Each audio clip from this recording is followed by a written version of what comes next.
समाधान। बोलिए देवादिदेव एक आदिनाथ भगवान की जय जय जय।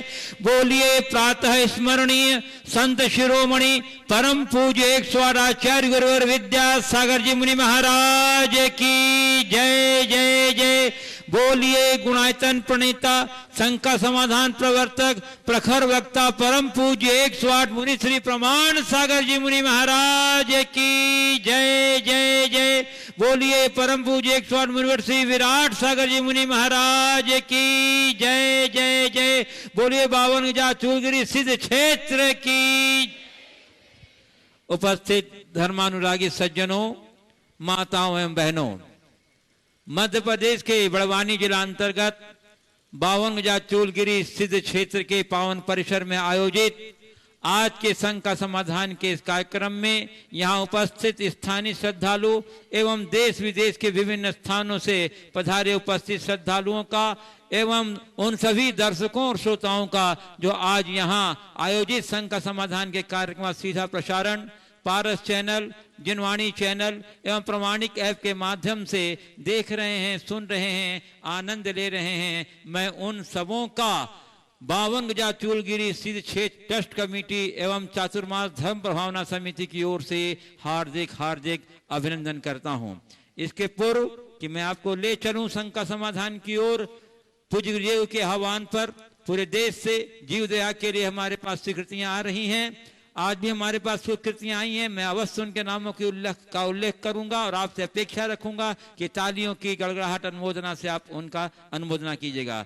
Shri Pawan Gaurav Apeksha Jain, Birla city water park, स्थान नाम नहीं लिखा, अपेक्षक Ajmer, Birla city water park Ajmer, Apeksha के जन्म दिवस पर 31,000 रुपए की राशि गोरदार अभिनंदन कर दीजिए बंधुओं जोर से। और श्रीमती एवं श्री हंसराज झबक मुंबई, इन्होंने अपने शादी की वर्षगांठ पर 21,000 रुपया की राशि दिया है।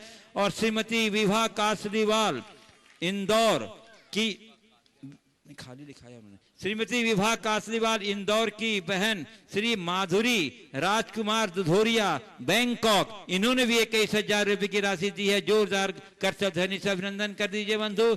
और श्री राहुल महेंद्र कुमार जैन ठाणे, इन्होंने 14,000 रुपये की राशि दी है। और श्री रविंद्र कुमार जी ओम प्रकाश जैन अहमदाबाद, श्री राहुल महेंद्र कुमार जैन ठाणे, दिगंबर जैन महिला मंडल मुंगेली छत्तीसगढ़, श्री बंसीलाल जी बाघरिया अजमेर, इन सबों ने। और श्री राजकुमार जी रूपचंद जी जैन सिरसला जलगांव महाराष्ट्र। और एक प्रॉपर्टी डीलर हैं, वो लिख रहे हैं कि मैं जैन तो नहीं हूं परंतु पवन जी की प्रेरणा से 11,000 रुपया राशि दे रहा हूं, जगह का नाम नहीं लिखा है। जोरदार करतल ध्वनि से इन सबका अभिनंदन कर दीजिए बंधु। और इसके साथ मैं आपको लिए चलता हूं संघ का समाधान की ओर। और इसके पूर्व हम लोग रोज की तरह पूज्य गुरुदेव के मंगल आशीर्वाद से अपने को अभिषेक करके आगे बढ़ेंगे। बोलिए, हाथ जोड़िएगा, मस्तक झुकाइए, बोलिए मेरे साथ, नमोस्तु गुरुदेव, नमोस्तु गुरुदेव, नमोस्तु गुरुदेव। बोलिए परम पूज्य 108 यूनिवर्सिटी प्रमाण सागर जी मुनि महाराज की। पूज्य गुरुदेव श्वेता जैन इंदौर से पूछ रही हैं कि जैसा खाए अन्न वैसा बने मन, और जैसा पिए पानी वैसी बने वाणी, और जैसा करे संग वैसा चढ़े रंग।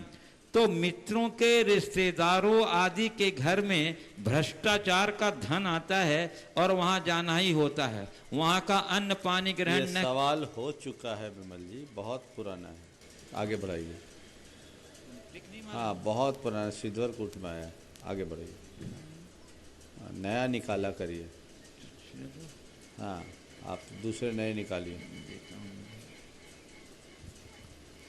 तो अपडेट लेके लिया कीजिए।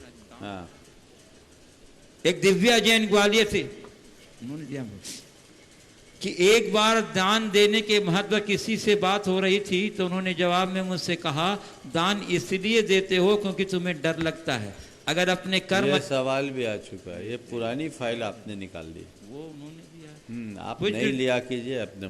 पूज्य श्री प्रकाश जी पाटनी अजमेर जो सेवायतन के उपाध्यक्ष हैं, उन्होंने एक प्रश्न भेजा है कि सूर्य और चंद्रमा को ग्रहण लगता है और कुछ समय के बाद उतर भी जाता है, सब ठीक हो जाता है, पर यदि पुरुषों को ग्रहण लग जाए, जिसे ग्रहणी कहते हैं, वो पूरे जीवन में नहीं उतरता, तो ग्रहणी के ग्रहण के दुष्प्रभाव से कैसे बचा जाए, वह अगले जीवन में यह ग्रहण लगे ही नहीं। कृपया इसका समाधान करते हुए मार्गदर्शन करें। देखिए, सूर्य और चंद्र पर लगने वाला ग्रहण समय पर क्यों उतरता है? क्योंकि सूर्य चंद्र अपनी गति से गतिमान रहते हैं। जो अपने गति से गतिमान रहे, अपने अक्ष में स्थित रहे, उसी के अनुरूप अपनी गति करे, यानी अपने दायरे तक बंधा रहे, उस पर चाहे जैसा ग्रहण हो उतर जाता है। आप पर भी अगर ग्रहणी ग्रहण के रूप में बैठ गई हैं तो आपको कुछ नहीं करना है, अपने अक्ष को नहीं छोड़ना है। अगर आप अपने अक्ष के मध्य चले, अपने चार और गति को ठीक बनाए रखे, तो आपके ऊपर कोई ग्रहण नहीं लगेगा। हालांकि लगता भी है तो उसका दुष्प्रभाव नहीं पड़ेगा, अपितु वो आपकी शोभा ही बनेगी, बाधा नहीं।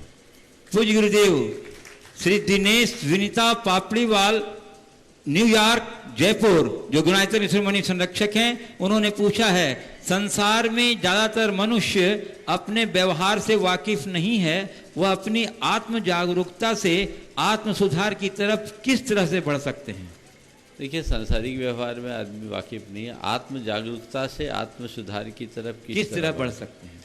देखिए, सबसे पहले तो व्यक्ति को अपनी आत्मा के प्रति जागरूकता लाने के लिए अभ्यास की आवश्यकता है। मैं आत्मा हूँ, इस बात की प्रतीति जब तक नहीं होती, तब तक न तो आत्म जागरूकता होगी, न आत्म सुधार की कोई संभावना बनेगी। तो हर पल ये अनुभव में आना चाहिए कि मैं आत्मा हूँ। भावना योग के अंतर्गत ऑटो सजेशन और लॉ ऑफ अट्रैक्शन के सिद्धांत के अनुरूप जो व्यवस्था दी गई, उसमें कुछ कमांड अपने सबकॉन्शियस माइंड पर देने की बात मैंने की। मैं आत्मा हूँ, मैं आत्मा हूँ, मैं आत्मा हूँ, मैं शुद्ध हूँ, मैं शांत हूँ, मैं पवित्र हूँ। इस तरह की जो कमांड्स है वो हमें आत्मबोध कराते हैं। और जब हर पल हम इसका अनुभव करने लगेंगे तो स्वाभाविक रूप से आत्म जागरूकता आएगी, और जब आत्म जागरूकता आएगी तभी हम आत्म कल्याण की दिशा में कुछ बढ़ पाएंगे। इसलिए उसके लिए हमेशा हमें प्रयासरत रहना चाहिए। हम शास्त्रों की भाषा में अगर बात करें तो आत्मा को पाने के लिए आत्मा की भावना भाना है, और वो निरंतर भाते रहें, परिणाम आएंगे। पूज्य गुरुदेव राजेश पूनम जैन पुणे से, जो गुणायतन ट्रस्टी हैं, पूछ रहे हैं, मेरी शंका शांति पथ प्रदर्शक शास्त्र के अध्याय विवेक ज्ञान से है, जिसमें सत्य और असत विवेक की चर्चा की गई है। इसमें बताया गया है कि जो कुछ भी बाहर अथवा भीतर में दिखाई दे रहा है वह सब असत है, सत्य नहीं। गुरुदेव, बाहर जो दिखाई दे रहा है वह तो असत है, तो समझ में आता है, परंतु भीतर जो दिखाई दे रहा है वह भी असत कैसे है? कृपया इसका समाधान करें। दिखाई देने वाला जड़ है या चेतन? जो भी दिखता है वो जड़ है, और जड़ है वो सत्य नहीं, क्योंकि हमारी चेतना सत्य है। इसलिए वहाँ पर जो कहा गया कि बाहर या भीतर जो कुछ भी दिखाई पड़ रहा है वो असत है, वो पूरी तरह सत्य है। क्योंकि जड़ है वो हमारे साथ जुड़ा है, पर वो हमारा स्वभाव नहीं। अपने भीतर झांक कर देखो, क्या दिखाई पड़ता है? विचार दिखाई पड़ते हैं, विकार दिखाई पड़ते हैं, राग द्वेष रूप भाव दिखाई पड़ते हैं। ये सत्य कहाँ है? ये तो कर्म के उदय से एक प्रकार के विकार के रूप में प्रकट विभाव है। जब हम अपनी चेतना को जगा लेंगे तब हमारे भीतर सत्य प्रकट होगा। तो एकम सत, और कुछ नहीं, वह सत्य हमारे भीतर का ब्रह्म तत्व है, वह हमारे भीतर का परम तत्व है, वह हमारे अंदर का चैतन्य है, वह हमारी आत्मा है। पूज्य गुरुदेव आरजू कासलीवाल, इसमें नाम नहीं लिखा, कहाँ? मुंबई। हाँ, जिस मकान में हम रहते हैं उसे अपना घर बताते हैं, पर उसे छोड़कर चले जाते हैं, तो हम उस मकान की जगह धर्मशाला क्यों नहीं बोलते? उसे धर्मशाला क्या, उसे मरघट बोलो ना। एक बार मुझसे कहा मरघट कौन? हम बोले जहाँ मरने की घटना घटे वो मरघट। तो आदमी जहाँ मरा वो मरघट है। अगर किसी घर में कोई मर गया तो मरघट हुआ कि नहीं? बाकी तो शमशान जहाँ फूंकने जाते हो, है ना, वहाँ तो फूंकते हो। मरता कहाँ आदमी? घर में। तो घर में मरा तो मरघट है, तो मरघट है। आप कह रहे हो कोई आता है जाता है धर्मशाला, उसे कहते हैं जहाँ कोई एक स्थायी व्यक्ति ना हो, आज आया थोड़े दिन रुका चला गया। तो ये बात भी सही है, घर परिवार जो कुछ भी वो धर्मशाला की तरह है। आपने पूछा धर्मशाला कहें तो क्या हर्ज है, कहो या न कहो, अंदर से मानो तो बहुत फ़र्क पड़ेगा। मैं तो हमेशा 2 पंक्तियाँ याद रखने के लिए कहता हूँ, जिंदगी एक किराए का घर है, इसे एक दिन निकलना पड़ेगा। मौत जब तुझको आवाज़ देगी, तुझे घर से निकलना पड़ेगा। बस ये पंक्तियाँ याद रखो और इसे किराए का घर मानो, उससे अटैचमेंट मत रखो, तब हमारे जीवन का पथ प्रशस्त होगा। पूज्य गुरुदेव, महक जैन महेश्वर से पूछ रही हैं, गुरुदेव मैं बीबीए कर रही हूँ और घर से बाहर हॉस्टल में रहती हूँ। मुझे अपने पाठ्यक्रम के बाद कुछ खाली समय भी मिलता है। मैं आपसे यह मार्गदर्शन चाहती हूँ कि किस प्रकार मैं अपने खाली समय का सदुपयोग करूँ ताकि मेरा सम्यक विकास हो सके। देखिए, बहुत अच्छा है आपके पास खाली समय, और एक स्टूडेंट यदि अपनी खाली समय का उपयोग करने की बात करता है तो बहुत अच्छी बात। मैं कहूँगा क्रिएटिव कामों में लगाओ, कुछ अपना समय ऐसे कार्यों में लगाओ जो आपको सशक्त, समर्थ, संयत, शांत और सकारात्मक बना सके। अगर बन सके तो भावना योग करो, कुछ अच्छा पढ़ो, कुछ अच्छा सुनो, किसी न किसी रचनात्मक गतिविधि में अपने आप को लगाओ। इससे आपकी क्रियाशीलता बढ़ेगी, आपके अंदर प्रभाव बढ़ेगा और आप अपनी क्षमता का भरपूर उपयोग कर सकेंगे। मैं देखता हूँ प्रायः लोग नकारात्मक कार्यों में अपना समय बर्बाद करते हैं। कुछ नहीं है तो सोशल मीडिया को ही लेकर के बैठ जाते हैं, जिसका कोई सार नहीं, अर्थ नहीं। मुश्किल ये है कि सब लोग समझते हैं पर उसके इतने एडिक्ट हो गए हैं कि उसके बिना रह नहीं पाते हैं। अच्छे अच्छे लोग जिनके पास असीम संभावनाएं हैं पर उनकी जीवन की सारी संभावनाएं व्यर्थ होकर रह जाती है। मैं पुनः आप सबको सलाह दूंगा, समय बहुत कीमती है, जीवन बहुत कीमती है। अपने जीवन के समय को हम सही दिशा में आगे बढ़ाएं, व्यर्थ के कार्यों में अपना समय बर्बाद न करें। अगर बचता है, नहीं बचता है तो बचाने की कोशिश करें और उसे रचनात्मक दिशा में, क्रिएटिव कार्यों में लगाने का प्रयास करें। पूज्य गुरुदेव, सत्येंद्र जैन रतलाम से पूछ रहे हैं, गुरुदेव बी फॉर बर्थ होता है और डी फॉर डेथ, इस बीच में सी फॉर चॉइस होता है। महाराज जी, बर्थ और डेथ तो हमारे हाथ में नहीं होता, पर चॉइस हमारे हाथ में होती है कि जीवन में क्या करना है। हमारी चॉइस हम बनाते हैं और चॉइस हमें बनाती है। तो इस बी से डी तक की यात्रा में चॉइस डेस्टिनेशन कैसे पता करेंगे जीवन सफल हो? अगर चॉइस को ठीक करना है तो आपके वाक्य में एक संशोधन करता हूँ। B for birth, D for death, C for choice है, उसमें ए लगा लो, ए फॉर अलर्ट या अवेयरनेस। अवेयर हो जाओ तो चॉइस अपने आप ठीक हो जाएगी। अपने लाइफ के प्रति अवेयर रखो, अवेयरनेस हो, अलर्टनेस हो, सावधानी और सजगता हो अपने प्रत्येक कृत्यों और प्रवृत्तियों के प्रति, तो हम बहुत अच्छे से अपने जीवन को उसके लक्ष्य से जोड़ पाएंगे। और आज का अंतिम ऑनलाइन प्रश्न और उसके बाद तैयार रहेंगे श्रीमती सुनीता जैन नागौद। गुरुदेव, प्राची जैन रतलाम से पूछ रही हैं, महाराज जी के चरणों में त्रिवार नमस्तु। महाराज जी, विचारों में सबसे पहले इंसान मरने की सोचता है और त्याग में सबसे पहले धर्म को छोड़ता है। परमात्मा को दिल देने पर हमें कभी दिल का दौरा नहीं पड़ता। हम संसार को अपना दिल जिस शिद्दत से देते हैं उसी शिद्दत से परमात्मा को नहीं दे पाते। पहला वाक्य फिर से बोलिए। महाराज जी, चरणों के महाराज जी, विचारों में सबसे पहले इंसान मरने की सोचता है और त्याग में सबसे पहले धर्म को छोड़ता है। छोड़ता है? हाँ, छोड़ता है। परमात्मा को दिल देने पर हमें कभी दिल का दौरा नहीं पड़ता। हम संसार को अपना दिल जिस शिद्दत से देते हैं उसी शिद्दत से परमात्मा को क्यों नहीं दे पाते? देखिए, ऊपर के जो वाक्य हैं उस वाक्य से मैं सहमत नहीं। आपने कहा विचारों में मनुष्य सबसे पहले मरने को जोड़ता है, ये बात बिल्कुल सही नहीं। जिसकी जिजीविषा अच्छी होती है वो मरने की नहीं सोचता, जीने की सोचता है, और कदाचित मरने की भी सोचे तो मरण को सार्थक बनाने की सोचता है। त्याग के क्षेत्र में धर्म को छोड़ना उन लोगों के लिए है जिनने धर्म के मर्म को सोचा नहीं, समझा नहीं। सच्चे अर्थों में जो धर्मी होता है वो त्याग को ही अपना धर्म समझता है। आपने पूछा है जितनी शिद्दत से हम दुनिया के लोगों के साथ दिल लगाते हैं, यदि उतना अपने प्रभु के साथ दिल लग जाए तो फिर क्या मज़ा हो। आखिर ऐसा क्यों नहीं होता?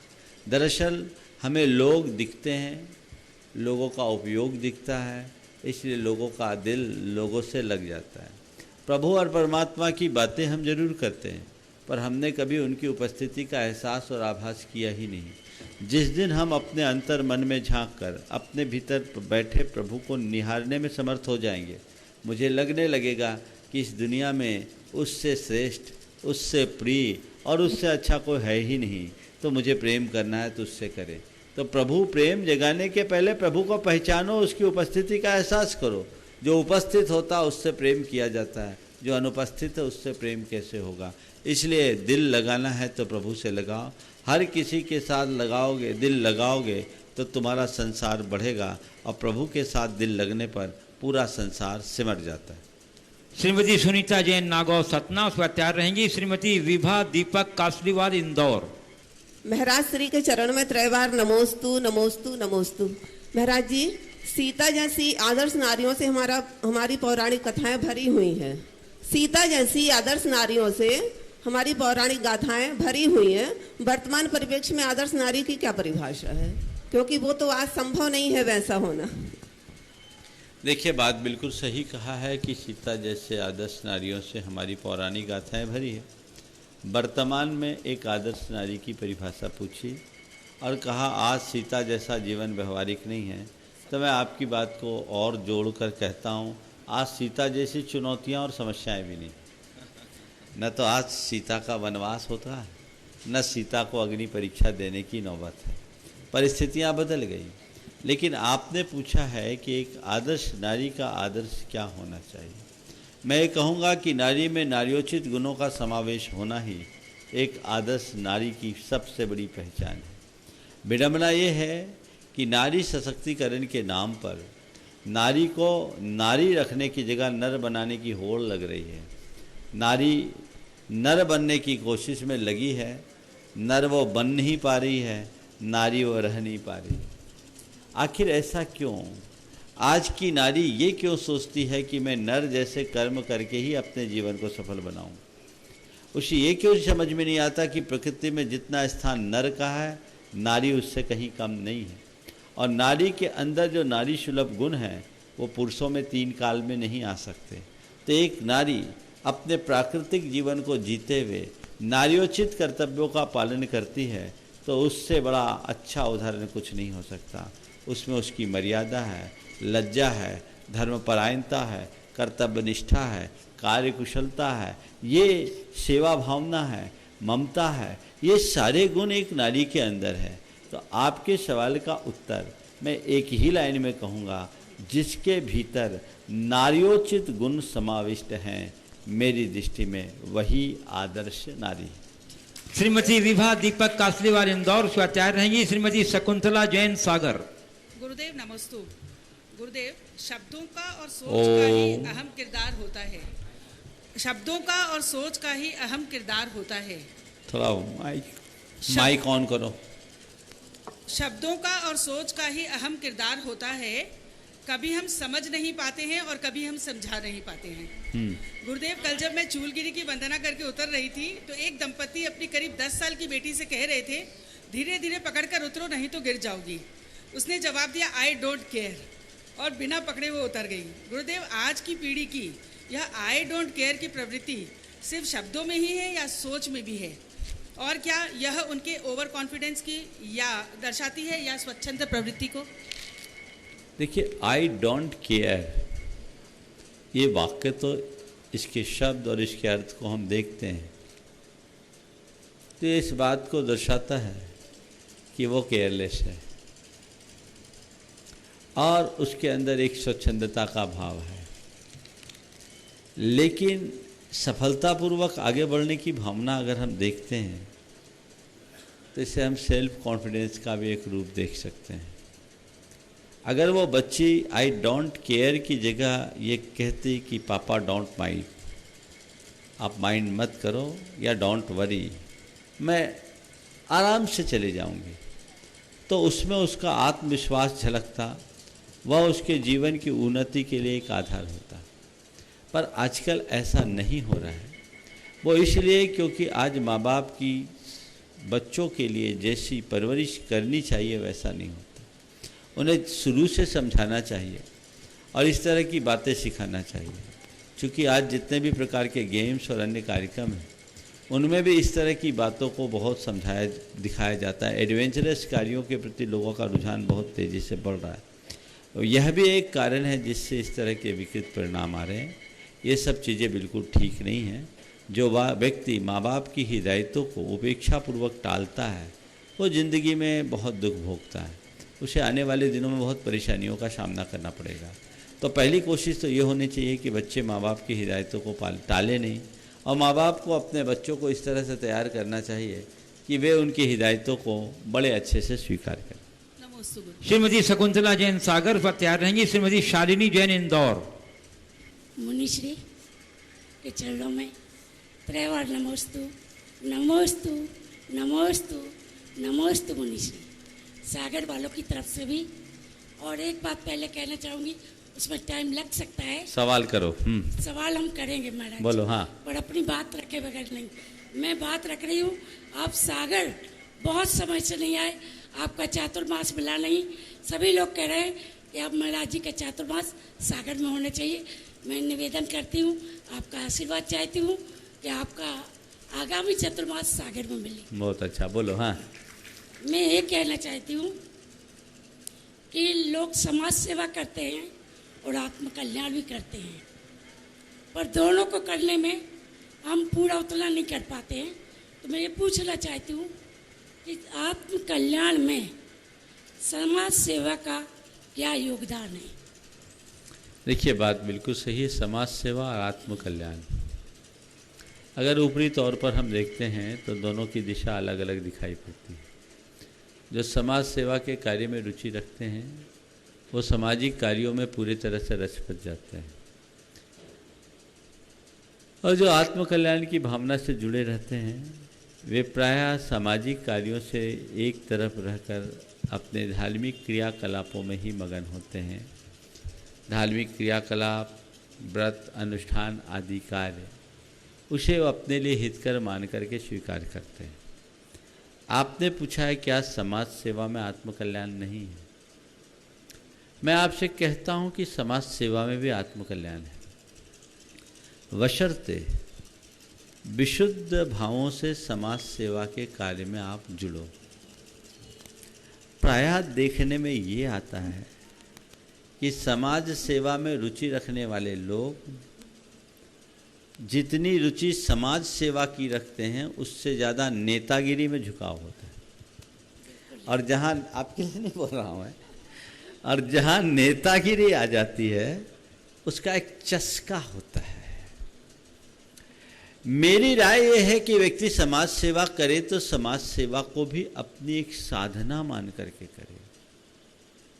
जीवन को संयम, सादगी और सदाचार से बांधते हुए विशुद्ध सेवा भाव से यदि मनुष्य समाज सेवा का कार्य करता है तो मैं उसे भी आत्म कल्याण का ही एक अंग मानता हूँ। लेकिन ऐसा अपवाद स्वरूप कोई इक्का दुक्का दिखता है, बाकी तो प्रपंचों में ही उलझता है। इसमें घात प्रतिघात, आरोप प्रत्यारोप की संभावनाएं बहुत रहती है, तो एक प्रकार की वो संकल्प विकल्प का कारण बन जाता है। अगर ऐसी स्थिति कहीं आती है तो मैं कहूँगा ऐसी समाज सेवा को एक तरफ करके वैयक्तिक स्तर पर जितना बने करो और अपने आत्म सुधार के मार्ग पर लगो।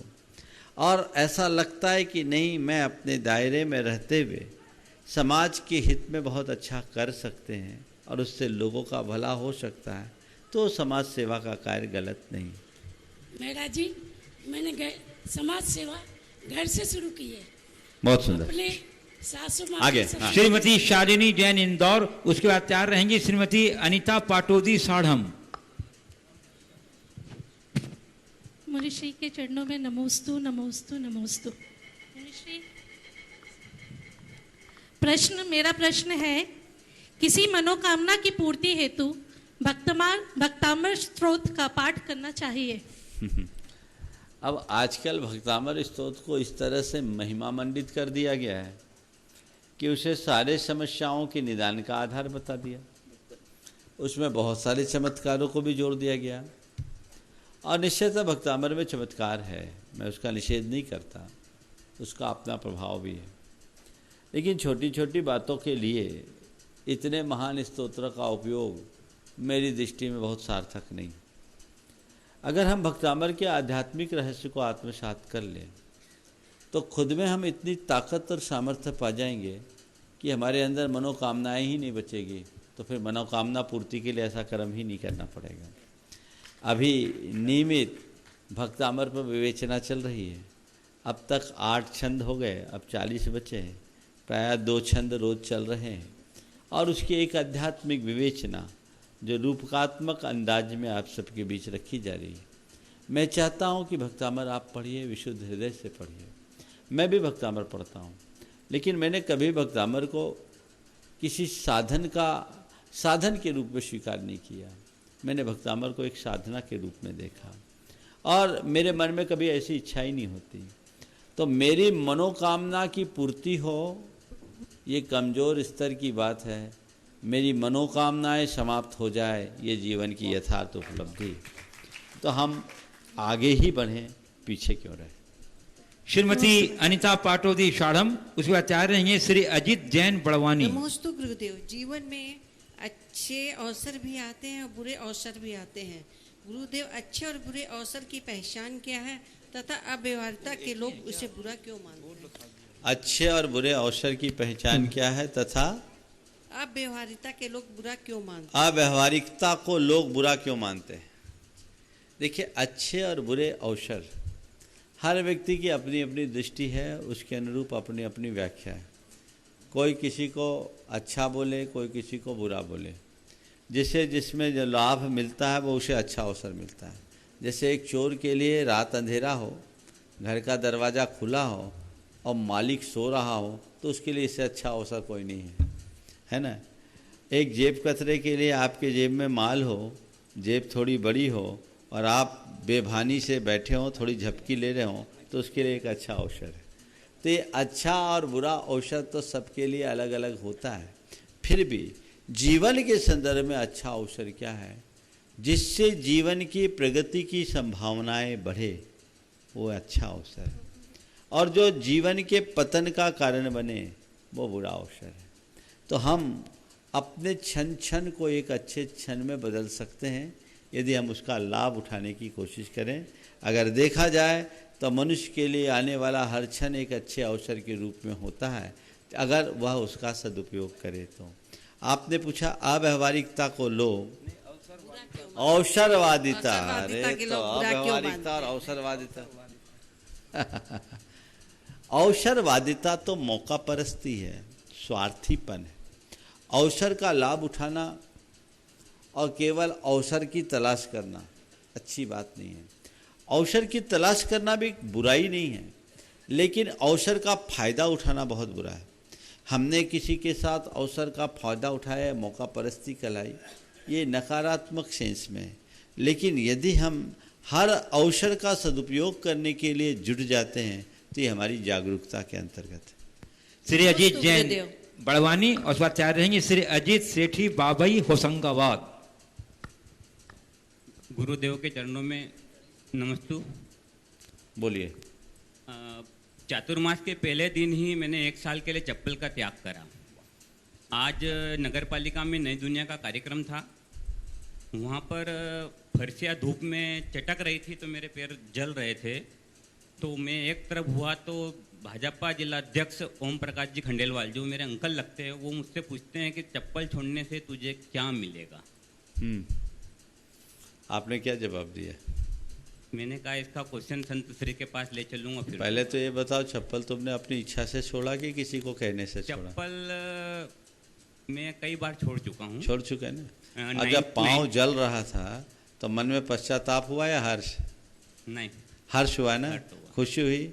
तो तुमसे पूछे कि तुम्हें चप्पल छोड़ने से क्या हुआ, तो कहना मुझे एक तपस्या करने का अवसर मिला और इससे मुझे खुशी मिली, ये एक मौका है, मैंने इसे एक तपस्या के रूप में छोड़ा है। हालांकि मैं एक सलाह दूंगा, चप्पल छोड़ा बहुत अच्छी बात है, एक अच्छी बात है।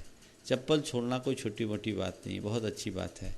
लेकिन अपनी चपलता को भी थोड़ा कम करने लगे तो जीवन में चार चांद लग जाए। अपनी मर्यादाओं में अगर कहीं कोई स्खलन है, कोई कमी है, तो हमें उसे भी छोड़ना चाहिए। श्री अजीत सेठी बाबई होशंगाबाद, और इसके बाद तैयार रहेंगी कुमारी हर्षाली जैन इंदौर। नमोस्तु गुरुवर, नमोस्तु। मैं बाबई से हूँ। गुरु ईश्वर से जो मांगा वो सब मिला, उससे दूसरों को ऐसा महसूस होता है कि मुझे गुरूर है। तो मैं ये चाहता हूँ कि वो गुरूर नहीं रहे और मैं गुरु की शरण में जाऊँ और गुरु का आशीर्वाद मिले। इसके लिए मुझे क्या दिशा निर्देश है? देखिए, बात बिल्कुल है, जीवन में अगर उपलब्धियां मिली और लोग उससे ये समझते हैं कि आपका गुरूर है और आप चाहते हैं कि लोगों की धारणा बदले और मैं गुरूर छोड़कर गुरु की शरण में जाऊं, उसके लिए क्या करो? कुछ मत करो, गुरु के चरण पकड़ लो, अपने आप को समर्पित कर दो। नहीं पकड़ने देते गुरुदेव, वो तो बाहर करते हैं। वो आचरण पकड़ना है, वो चरण पकड़ना तो बहुत सरल है। जी उनके पीछे लग जाओ, अपने आप सारा गुरूर मिट जाएगा। जिसने हृदय में गुरु को आदर्श के रूप में स्थापित कर लिया, उनके आदर्शों को अपनी जीवन की प्रेरणा का आधार बनाकर स्वीकार कर लिया, उसके हृदय में गुरूर नहीं होगा। फिर तुम्हारे पास तुम्हारी उपलब्धियों का अभिमान नहीं होगा, अपितु उनके सदुपयोग करने की ललक और भावना होगी। तो जो तुमने पाया है इसका सही प्रयोग करो, तब जीवन का उद्धार। जी नमस्ते। कुमारी हर्षाली जैन इंदौर, उसके बाद तैयार रहेंगी श्रीमती मधु कासलीवाल इंदौर। नमोस्तु महाराज जी, मैं हर्षाली जैन इंदौर से अपने अगले जीवन को लेकर आपके मार्गदर्शन और आशीर्वाद की कामना करती हूँ कि नवविवाहिता को अपने पीहर, ससुराल, धर्म और समाज के बीच कैसे सामंजस्य से बिठाए कि सबके अपेक्षा पर खड़े उतरे। बहुत अच्छा। अगले जीवन की जगह आप बोलती भावी जीवन तो ज़्यादा अच्छा होता। अगले जीवन की बात करते हैं ना तो थोड़ा ज़्यादा आगे बढ़ जाते हैं, वो ठीक नहीं। बहुत अच्छा सवाल किया है, मुझे लगता है बहुत जल्दी वैवाहिक बंधन में बंधने जा रही हूँ। और आपने बहुत अच्छा सवाल किया है कि मैं अपने भावी जीवन में किस तरह का जीवन जीऊँ जिससे अपनी ससुराल, मायके, धर्म और समाज हर क्षेत्र में लोगों की अपेक्षाओं पर खरे उतर पाऊँ। सबसे पहली बात तो मैं आपसे कहूँगा कि आप अब ससुराल में जाओगी तो आपका मूल घर ससुराल है। ससुराल में जाकर आप अपने घर के संस्कार लेकर के जा रही हो। माँ बाप ने जो संस्कार दिया उन्हें साकार करना और कोशिश करना कि माँ पीहर से ससुराल आकर के जिस आदर्श को उपस्थापित की है मैं वहाँ जाकर के वही उपस्थापित करूँ। आपने अपनी माँ को देखा होगा, अपनी ज़िंदगी में बहुत कुछ सहा होगा, संघर्ष किया होगा, चुनौतियों का सामना किया होगा, लोगों की उपेक्षा और तिरस्कार को भी झेला होगा, लेकिन कोई प्रतिवाद नहीं की होगी, उसमें भी खुशी मनाई होगी। ये तय कर लो कि यहाँ नए घर में आने के बाद ये चुनौतियाँ मेरे सामने हैं और इसी में मेरे जीवन का निर्माण होगा। मैं इसे सहूँगी, कहूँगी नहीं। ये सहने की चीज़ें हैं, कहूँगी नहीं। और ये वाक्य हमेशा हृदय में अंकित रखना, जो जितना सहन करता है वो उतना समर्थ बनता है।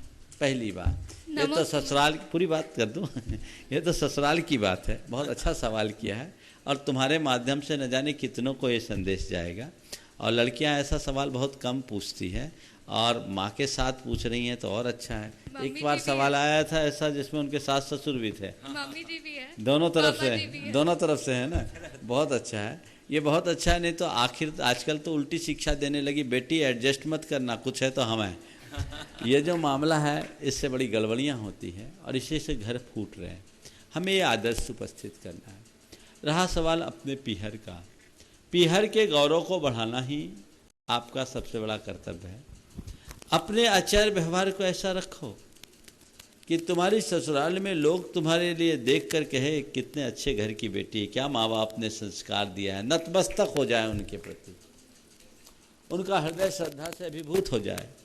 कन्या को उभय कुल विवर्धनी इसीलिए कहा है, वो दोनों कुलों में रोशनी फैलाती है, पति के घर में भी और पिता के घर में भी, दोनों कुलों में उसके द्वारा रोशनी फैलाई जाती है। तो ऐसा कुछ मत कहो कि तुम्हारे घर वालों को तुम्हें कहना पड़े कि तुम्हारी माँ ने तुम्हें क्या सिखाया। गलती तुम्हारी होगी, लांछन तुम्हारे माँ पर लगेगी। तो ये कोशिश करो कि मैं ऐसी कोई गलती ही ना करूं, बल्कि मुझे देखकर लगे क्या बढ़िया सीख दी इस बच्ची को, कितने अच्छे माँ बाप हैं। तो ये पीहर का इससे अच्छा कुछ नहीं होगा।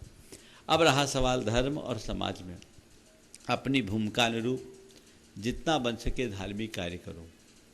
कदाचित धार्मिक कार्य न भी कर पाओ तो अधर्म मत करो, जिससे हमारी मर्यादाओं का हनन हो, जिससे हमारा कुलाचार खंडित हो। उस तरह के कृत्यों से अपने आप को सदैव दूर रखो। और समाज का जहाँ तक सवाल है, चूँकि अभी आप जीवन के प्रारंभिक दौर में हो, मैं तो ये कहता हूँ घर में अपनी व्यवस्था को पहले ठीक बनाओ। घर की व्यवस्थाओं को ठीक करते हुए जितना बने सामाजिक कार्यों में अपनी हिस्सेदारी रखो। मैंने देखा है समाज सेवा का एक चस्का होता है, बड़ा विचित्र चस्का, और वो चस्का जिनको लग जाता है ना, वो घर परिवार भूल जाते हैं। तो अभी जिस भूमिका में आप हो, मैं ऐसी सलाह नहीं दूंगा कि अभी आप घर के परिवार को गौन करके इस तरह की समाज सेवा करें जिससे घर के लोगों में ही असंतोष हो जाए। मैं चाहूँगा घर के कार्यों को पूरा करना ही आप अपनी सबसे पहली समाज सेवा करें, और जो भी आपको मिले उनके प्रति साधर्मी वात्सल्य का एक उदाहरण प्रस्तुत करें। ये जीवन की उन्नति का एक बड़ा आधार बने। श्रीमती मधु कासलीवाल इंदौर, उसके बाद तैयार रहना अर्क अजमेरा बड़वानी। नमोस्तु गुरुवर, नमोस्तु गुरुवर।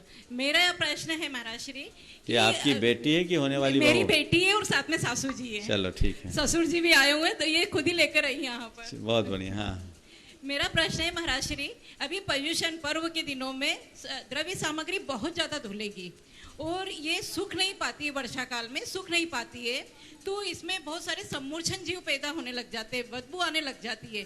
तो ये इसका दोष किसे लगेगा? देखिए, बात तो बिल्कुल सही है, बारिश की अधिकता में सूखते नहीं, तो जो भी द्रव्य धुलती है उनको एक एक्स्ट्रा व्यवस्था करनी चाहिए कि सूखे। और मेरी राय तो यह है कि रोज़ की द्रव्य को रोज़ ही खपाने की व्यवस्था करनी चाहिए। एक कुव्यवस्था समाज में चल पड़ी है कि मंदिर के द्रव्य को व्यास को देते हैं। उसका अधिकारी व्यास नहीं है, उसका अधिकारी मूक पशु पक्षी है। यदि रोज़ की द्रव्य को आप घर के छतों पर डालना शुरू कर दें, इतने तोते और चिड़ियाँ आएगी कि दाने ही नहीं बचेंगे। उदयपुर में ऐसा हुआ है, हजारों तोते आते हैं। वहाँ हमने केशव नगर के मंदिर से शुरुआत कराई, वहाँ 4 मंदिर का दाना जाता है, पूरा द्रव्य, और बचता नहीं है। रोज के रोज चट कर जाते हैं, टाइम पर तो महाराज श्री इसको छुएंगे तो निर्माल्य का दोष हमें नहीं लगेगा? कोई दोष नहीं लगेगा, फिर तो बड़ा पाप, फिर तो कोई छुए नहीं, पूजा करके छोड़ा। छूने का तात्पर्य यह है कि अपने उपभोग के लिए छुएंगे तो दोष लगेगा। आप अपने उपभोग के लिए नहीं, जन कल्याण के लिए करें।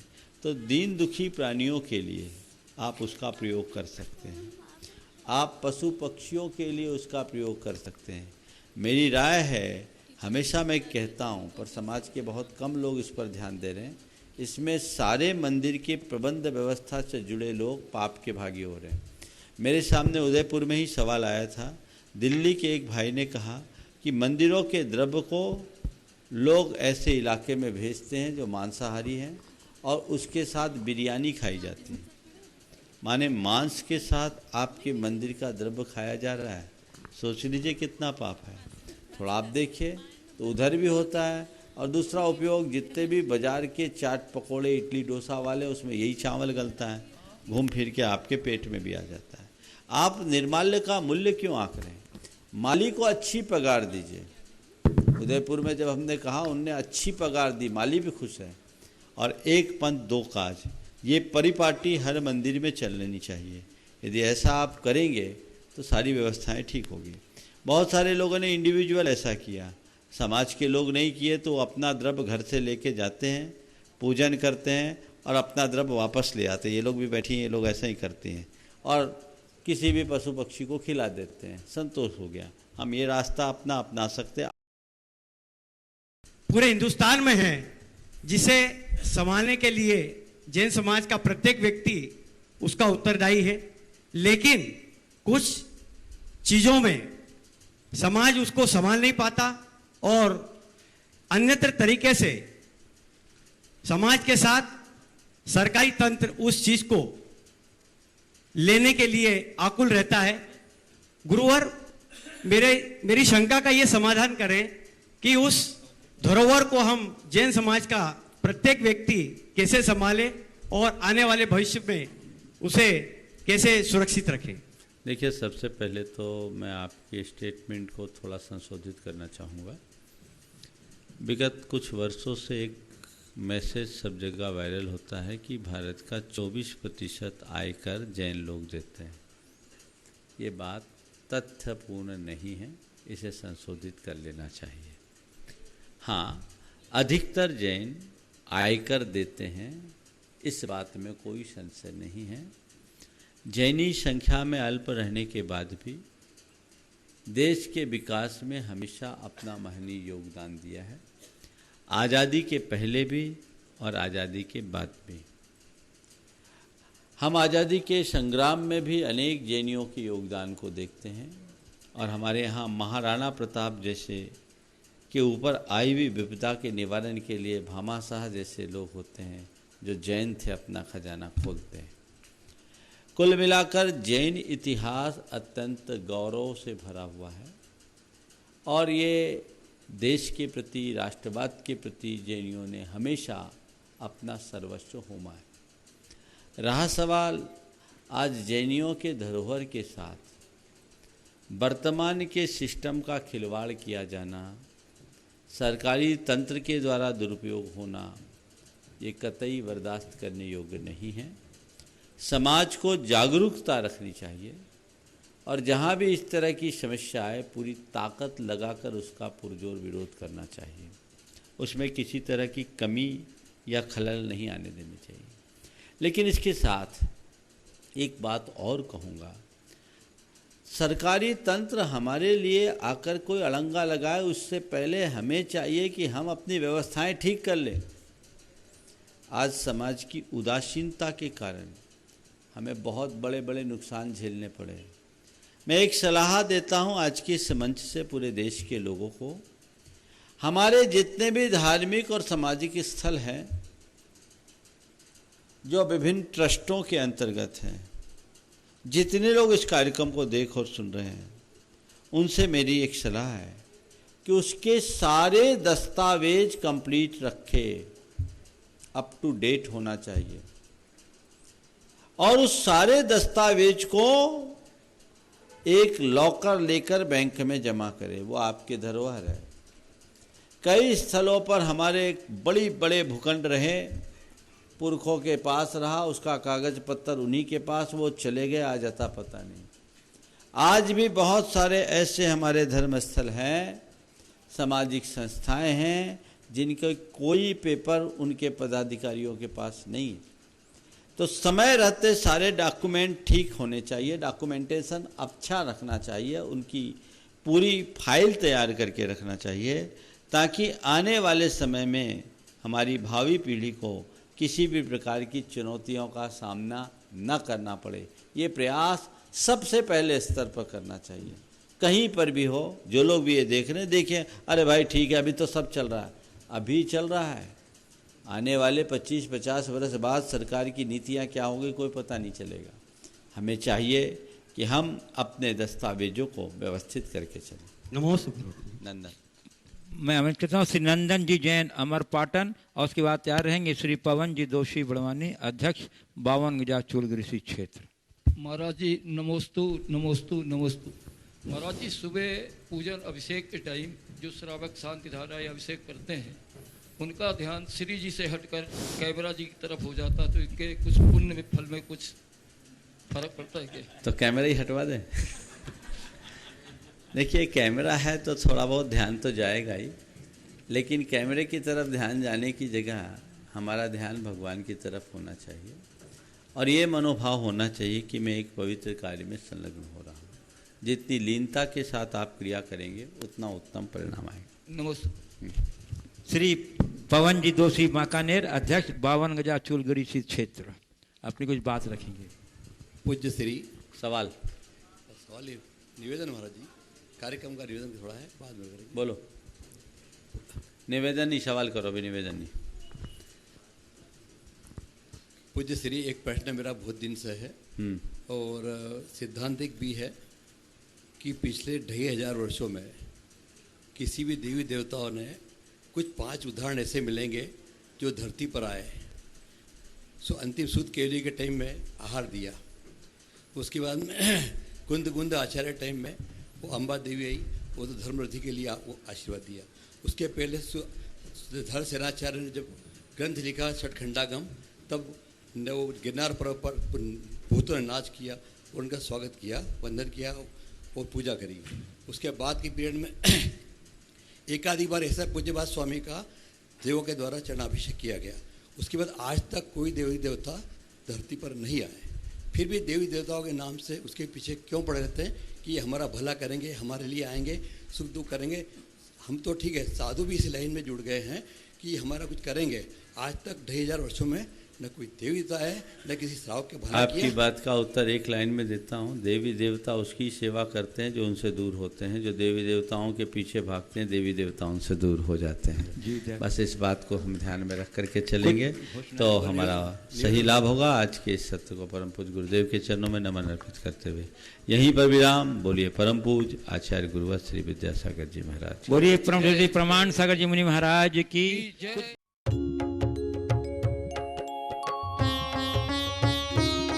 शंका समाधान।